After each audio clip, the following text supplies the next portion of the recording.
Yo, what's going on, y'all? It's Cone, and what is happening in the NBA, specifically in the coaching world? Michael Malone has just been fired by the Denver Nuggets 5 days before the NBA regular season is over, 3 games before they head into the playoffs, or maybe the play-in tournament at this rate with the way they've been playing as of late. They're only half a game out of a 6, 7, or an 8 spot. It's nuts over there in Denver at the moment. This, of course, comes after Taylor Jenkins also fired very late in the season, 11 days ago. And here, Michael Malone just tied the latest coaching firing in a season ever. And it's not just him, it's Calvin Booth, who is out as well. And that makes more sense to me, to be honest. He has not done a good job putting talent around Nikola Jokic, building up this Nuggets supporting cast for one of the greatest players of this era, one of the greatest players of all time, a multi-time MVP.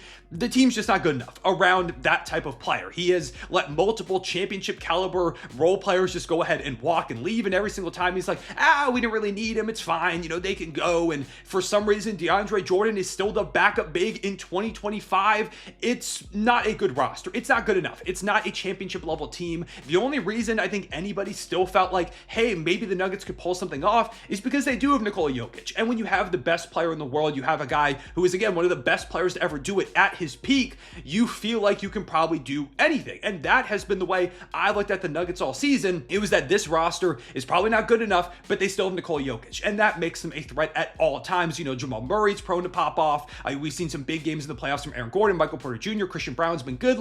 Maybe if it all clicks at the exact right time, this thing works. And also part of that is, Michael Malone is a good head coach. He is a great head coach. In fact, he was the 4th longest tenured head coach, feels insane to say now, outside of Greg Popovich, Eric Spoelstra, and Steve Kerr. Those 3 guys, and those are all going to be Hall of Fame coaches. They're the only ones that are tenured longer than Michael Malone. He had been here for almost 10 years. If he made it to this June, it was going to be 10 years. He is the greatest coach in Nuggets history. He's the most accomplished, and he's just gone.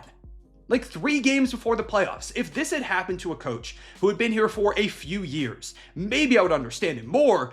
I would still not like it. I would still be shocked, but I'd understand it more. But for a guy who was here for 10 years, who led you to your first championship less than 2 years ago, they're 1 playoff run removed from raising the Larry O'Brien trophy. And people saying, could this team be a dynasty? And then they made bad decision after bad decision. And last year, they only lost in 7 games to a team that was specifically built to beat them by the team's old general manager in Tim Connolly. They built that team to knock off the Denver Nuggets. If you make it out of that game 7, if you flip the script a little bit in the final few minutes, you're on to face Dallas in the Western Conference Finals. And I think they could have taken down Dallas. That was the biggest threat, in my opinion, to the Celtics. That was the only team with Jokic playing at his best that could have challenged that team. And Jamal Murray wasn't even very good last year. Right now, they're on a 4-game skid. And yeah, there have been some bad losses at the end of games, losing to the Minnesota Timberwolves. That was a nightmare loss. I made a whole video about that loss because of how disastrous it was down the stretch, but I don't think that was Michael Malone's fault. Just 2 terrible plays by Russell Westbrook, some bad defense, which has been the case. And yeah, I don't think he's done a great job with adjustments this season. A lot of times they'll come out of halftime and they'll just look unprepared for adjustments made by the opposing coach. He is not a perfect coach, but how many coaches out there are going to give you a better chance to win than Michael Malone going into next season? And this, again, like I said in the Grizzlies video, feels like a punt on the season.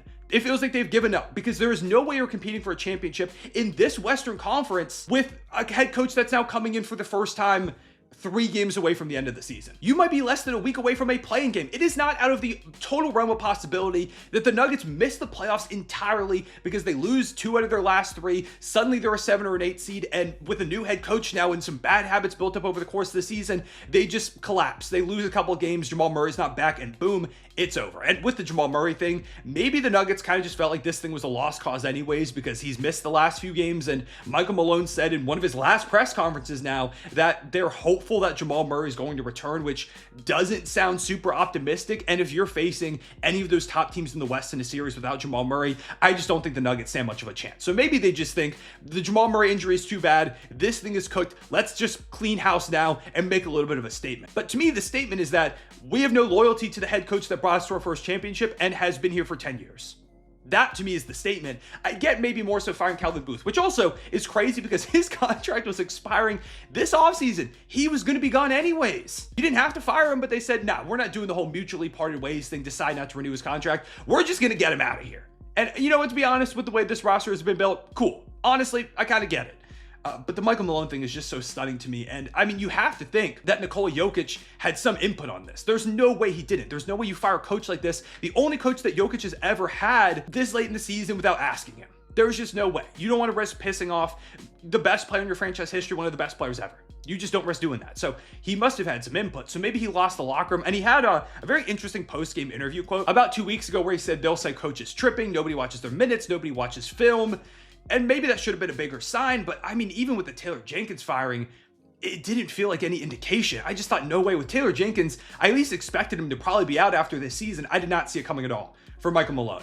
Not even close. I thought this offseason, maybe they trade Jamal Murray, maybe they trade Michael Porter Jr. if they disappoint in the playoffs. Like anybody but Michael Malone, kind of. And Nikola Jokic, obviously. Like those two felt like the safest people on the Nuggets roster, in my opinion. The Nuggets just organization, I guess, because Michael Malone's not playing. Maybe they should have put him in. Maybe he could have given them some better bench minutes than some of the guys they have coming off the bench for the Nuggets. I just feel like he's a fall guy for what is just terrible roster construction, bad decisions by ownership as well, you know, approving some of the moves that Calvin Booth has made. I just feel like he kind of took the fall for this. And he's going to be somewhere pretty quickly.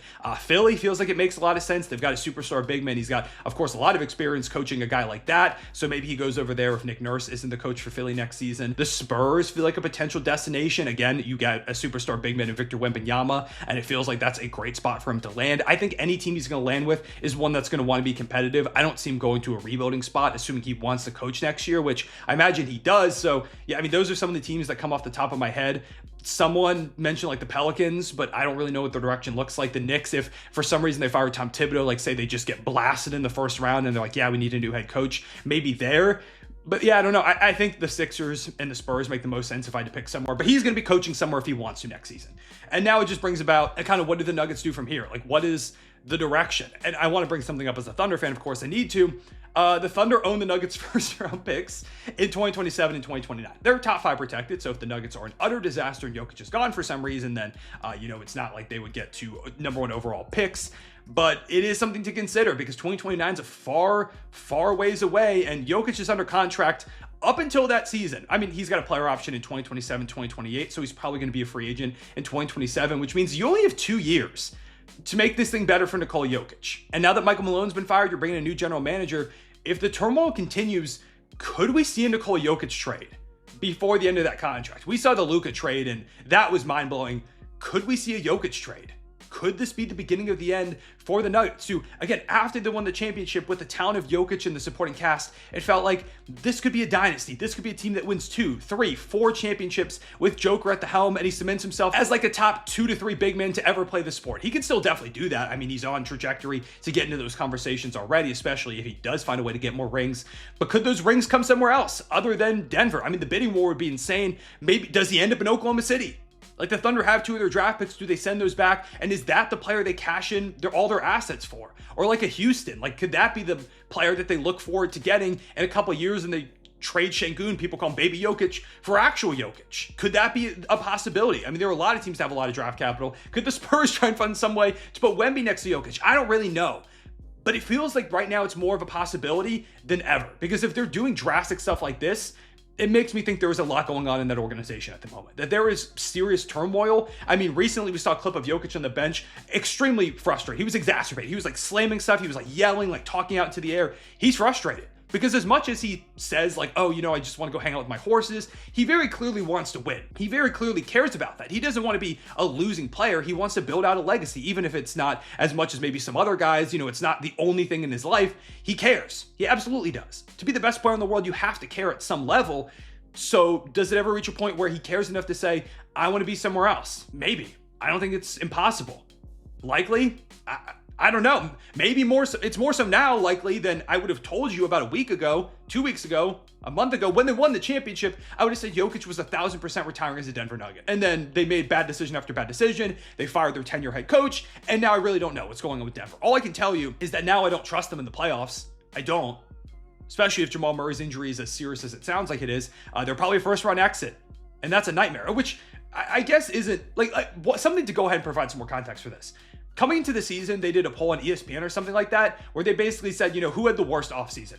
And the Nuggets won. The Nuggets won the poll. Everybody thought their offseason sucked. They let KCP walk, and I mean, he's been bad with Orlando, but maybe he would have been better here with Denver. I don't really know. But they let KCP walk.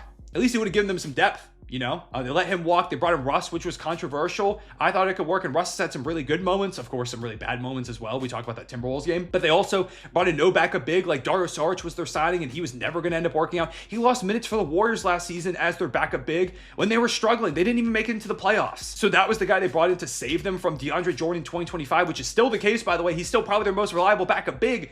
Zeke Naji has not worked out. Like, sure, they lost to Ron Holmes before the season. That sucked. Like, he could have been that guy.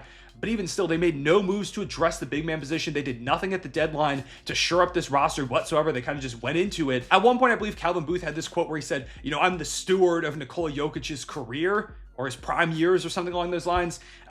Stewarded pretty poorly, it seems like. I don't think he's getting a GM job anytime soon again in the NBA. I think Michael Malone will be back in the saddle coaching.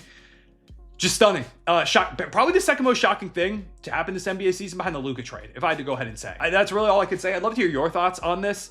Is this the beginning of the end? Some implosion for the Denver Nuggets? Is that coming soon? What offseason moves are they going to make? Like, who's the next head coach of the Denver Nuggets? I don't even know who is the better option out there. Could they get Nick Nurse? Do they go after Doc Rivers if he gets fired? If Tom Thibodeau gets fired, do they go after him? I don't really know. Is it Taylor Jenkins? Do they just pick up Taylor Jenkins from the Memphis Grizzlies and go ahead and put him in here and say, hey, you also got fired at the end of last season. You want to come to this organization that fired their head coach last second? I don't, maybe. Would he even be willing to do that? I don't really know. Mike Budenholzer, if he's fired from the Phoenix Suns, which feels very, very likely. I have no idea. I didn't think this is something I'd be considering. No idea what's going on in Denver. It's a catastrophe over there at the moment. We'll see if they make it into the playoffs, if they make it into the play-in, if they fall out of the playoffs entirely through the play-in tournament. There's a lot of ways this thing could go, but regardless, it's nowhere near where the Nuggets, where people expected them to be a couple seasons ago.